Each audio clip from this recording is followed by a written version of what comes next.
नमस्कार दोस्तों, स्वागत है आपका। बिहार में चुनाव को लेकर के बहुत ही गहमागहमी है और ऐसी स्थिति में सभी पार्टियां अपने अपने कदम उठा रहे हैं और अपने हिसाब से काम कर रहे हैं। एक तरफ जन स्वराज पार्टी, दूसरी विरोधी पार्टियों पर भ्रष्टाचार के आरोपों का खुलासा कर रहे हैं। वहीं एक तरफ महागठबंधन बिहार अधिकार यात्रा पर निकल चुके हैं, जिसमें कलम फेंक कर वोट को आकर्षित करने की कोशिश भी की जा रही है।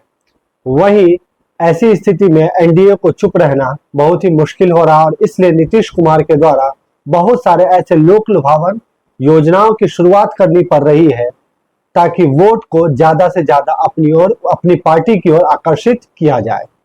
और ये पहली बार नहीं हो रहा है हमारे देश में, ऐसे बहुत सारी योजनाओं की शुरुआत पहले भी हो चुकी है, कई विधानसभा चुनावों में, साथ ही साथ लोकसभा चुनाव में भी हो चुकी है, जो पूर्ण तरीके से दर्शाता है जो कैसे लोकतंत्र में जनता को लोक लुभावन नीतियों के द्वारा अप्रत्यक्ष रूप से वोट की ओर आकर्षित किया जाता है, जिसमें ऐसा प्रतीत होता है कि वोट को आकर्षित करने की, अपने तरफ लुभाने की नहीं, वोट को अप्रत्यक्ष रूप से खरीदा जा रहा हो।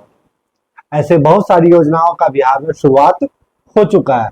उन योजनाओं पे भी बात करेंगे और साथ ही साथ उन योजनाओं पे भी बात करेंगे जो इस विधानसभा चुनाव से पहले कौन कौन से विधानसभा चुनाव में कौन कौन सी योजनाओं की शुरुआत की गई जो लोक लुभावन योजना पूर्ण तरीके से थी। वहीं साथ ही साथ लोकसभा चुनाव में ऐसी कौन कौन सी योजनाएं शुरू की गई जो पूर्ण तरीके से लोक लुभावन थी और चुनाव से कुछ दिन, कुछ महीनों पहले उसकी शुरुआत की गई, घोषणा किया गया, और इसके क्या परिणाम होते हैं। एक लोकतांत्रिक प्रक्रिया में लोक लुभावन योजना कितना सही है, कितना गलत है, ये भी जनता को जानना बहुत ही जरूरी है, क्योंकि जब तक जनता के पास सच्ची और सही इंफॉर्मेशन नहीं होगी, जनता अपना निर्णय सही रूप से नहीं बना पाएंगे, नहीं तो वो लोक लुभावन नीति के शिकार बन जाएंगे और अपना वोट ऐसे जगह कर देंगे जहां उन्हें करना नहीं चाहिए था। जी हाँ, बिहार में नीतीश कुमार के द्वारा विद्यार्थियों के लिए एक योजना पहले से चल रही थी, जिसमें इंटर पास युवक और युवतियों को 1000 रुपए प्रति माह दिया जाता था। अब इस योजना का विस्तार किया गया है। पहले मैं आपको बता दूं इस योजना का नाम क्या है। इस योजना का नाम है मुख्यमंत्री निश्चय स्वयं सहायता भत्ता योजना। इस योजना में पहले इंटर पास युवक और युवतियों को 1000 रुपए दिया जाता था। अब इसे विस्तार करके इसमें ग्रेजुएट युवक और युवतियों को भी शामिल किया गया, लेकिन इसमें कुछ टर्म्स एंड कंडीशन रख दिया गया है ताकि बिहार का जो पैसा है वो ज्यादा खर्च ना हो। इसमें एक उम्र सीमा तय कर दी गई है, 20 से 25 साल तक के जो ग्रेजुएट है और साथ ही साथ जो बेरोजगार है उन्हें प्रति माह 1000 रुपए दिया जाएगा। तो ये थी पहली लोक लुभावन योजना। इस योजना के द्वारा सीधे तरीके से या अप्रत्यक्ष रूप से युवाओं को वोट एनडीए को करने के लिए आकर्षित करने की कोशिश पूर्ण तरीके से हो रही है, जो एक लोकतांत्रिक प्रक्रिया में सही नहीं है। इसके अलावा वृद्धा पेंशन की भी रकम को बढ़ा दिया गया है। पहले 400 थी, अब उसे 1100 रुपए कर दिया गया है। जैसे इसका ऐलान हुआ है, दूसरी पार्टियों में हड़कंप मच गया है, क्योंकि इस योजना में जो रकम का जो विस्तार किया गया है, रकम को जो बढ़ाया गया है, वो दूसरे पार्टी के लिए हानि पहुंचा सकता है और ऐसी स्थिति में ऐसी संभावना है जो दूसरे पार्टी भी ऐसे लोक लुभावन नीति को सामने लेकर के आए। इसके अलावा कुछ दिन, दो तीन दिन पहले ही नीतीश कुमार के द्वारा एक और योजना की शुरुआत की गई है, जिसमें वकीलों को 5000 रुपए प्रति माह दिया जाएगा, लेकिन इसमें भी एक टर्म्स एंड कंडीशन रखा गया है। इसमें टर्म्स एंड कंडीशन ये रखा गया है, वो वकील जो 1 जनवरी 2024 से अपना बार काउंसिल से रजिस्ट्रेशन लिए हैं या लाइसेंस लिए हैं वकालत के लिए, उनको दिया जाएगा। और साथ ही साथ इंटर पास और ग्रेजुएट पास जो बेरोजगार है उनको जो 1000 रुपए दिया जाएगा, उसमें भी टर्म्स एंड कंडीशन है, उसमें सिर्फ 2 साल तक दिया जाएगा और वकीलों को 3 साल तक दिया जाएगा। सिर्फ वृद्धा पेंशन में समय सीमा निश्चित नहीं की गई है, रकम को बढ़ाया गया है। तो अगर वृद्धा पेंशन की बात करें तो उसमें अगर रकम की जो बढ़ोतरी हुई है तो ये एक सकारात्मक कदम प्रतीत होता है, लेकिन चुनाव से बहुत नजदीक पहले इसकी शुरुआत लोकतंत्र के लिए सही नहीं, क्योंकि इसकी शुरुआत पहले की गई होती तो जो इसके लाभार्थी हैं इससे ज्यादा लाभ ले चुके होते, लेकिन अब इसे चुनाव के पहले बहुत ही करीब पहले शुरुआत की गई है। तो ये पूर्ण तरीके से दर्शाता है जो कैसे वोट को आकर्षित एक तरफ करने की कोशिश हो रही है। तो ये तो नीतीश कुमार के द्वारा इस साल चुनाव से पहले ये 3 मुख्य योजना लाई गई, जिसमें पूर्ण तरीके से ये लोक लुभावन योजना है, जिसमें जनता को कहा जा रहा है जो आप सिर्फ और सिर्फ एनडीए के लिए वोट करें, और यह एक नकारात्मक कदम है लोकतांत्रिक प्रक्रिया के लिए, क्योंकि इसका प्रभाव दूसरी पार्टियों पर बहुत ही ज्यादा पड़ता है और साथ ही साथ राजकोष जो है वो भी खाली होता है। इसके अलावा और भी चीजें दर्शाता है जो आपने 5 सालों में कुछ नहीं किया और अब अपने कमियों को छिपाने के लिए लोक लुभावन नीति को ला करके जनता से वोट कराने की या जनता का वोट अप्रत्यक्ष रूप से खरीद कर फिर से सरकार बनाने की कोशिश कर रहे हैं।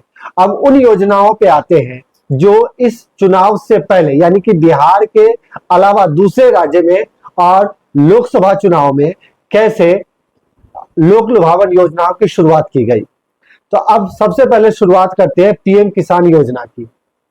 पीएम किसान योजना की जो शुरुआत की गई, जिसमें सालाना किसानों को 6,000 रुपए देने का वादा किया गया, ये भी 2019 में चुनाव से पहले ही किया गया था। चुनाव अप्रैल मई में हुआ, वही इसकी घोषणा फरवरी में ही कर दिया गया था।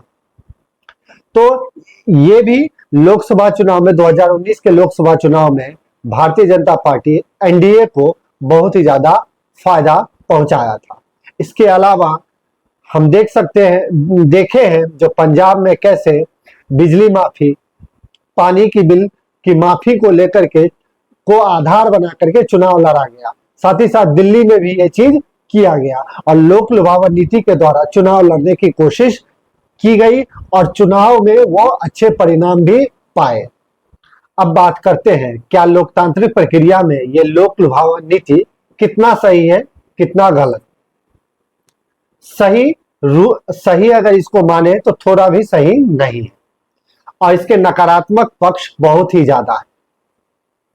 इसका 1-2 पक्ष नकारात्मक पक्ष में पहले भी बता चुका हूं, जब कैसे सरकार 5 सालों तक काम नहीं करती है और फिर अपने ना काम करने की प्रोपेगेंडा जो चारों तरफ दूसरे विरोधी पार्टी के द्वारा फैलाया जाता है, तो उसे कम करने की और जनता को अपनी ओर आकर्षित करने की कोशिश होती है इन योजनाओं के द्वारा।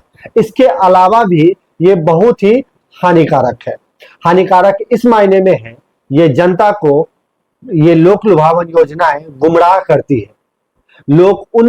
जनता उन 5 सालों का आकलन नहीं कर पाते हैं इस लोक लुभावन योजनाओं के कारण, जिससे फायदा सिर्फ और सिर्फ उन्हें मिलता है जो इस लोक लुभावन योजना की शुरुआत करते हैं, जो सत्ता में होते हैं, जो सत्ता में बैठ करके जनता के पैसे का उपयोग करके उन्हीं का वोट अप्रत्यक्ष रूप से खरीद कर फिर से सरकार में आने की कोशिश करते हैं। इसके अलावा भी कुछ हानि होते हैं। तो दूसरा हानि ये होता है, मतदाता की जो स्वतंत्र पसंद है वो प्रभावित होती है। जैसे मान ले आप किसी और को वोट करना चाहते हैं, लेकिन जैसे इस लोक लुभावन योजना की शुरुआत की जाती है तो आप उस लोक लुभावन योजना से प्रभावित हो जाते हैं और आप जिसको वोट करना चाहते थे उससे आपका मन बदल जाता है, हट जाता है और आप उसको वोट करने की कोशिश करते हैं जो इस योजना की शुरुआत किया है। यानी कि आपका अपना स्वतंत्र निर्णय जिसे आप पहले बना चुके थे, 5 साल में जो काम नहीं हुआ था उसको आधार बना करके वो बदल जाता है। तो ये एक बहुत बड़ा हानिकारक है।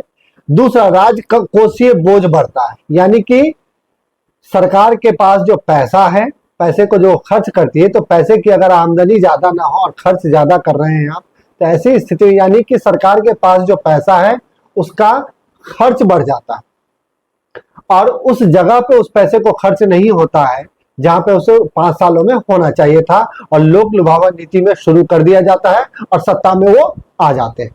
जैसे उदाहरण के लिए हम समझ सकते हैं, जो मुख्यमंत्री निश्चय स्वयं सहायता भत्ता योजना की शुरुआत की गई, जिसमें ग्रेजुएट बेरोजगार जो 20 से 25 साल की उम्र के हैं उन्हें 1000 प्रतिमाह दिया जाएगा रकम के रूप में। अगर सरकार रोजगार के लिए काम करती तो वो बेरोजगार ही नहीं होते।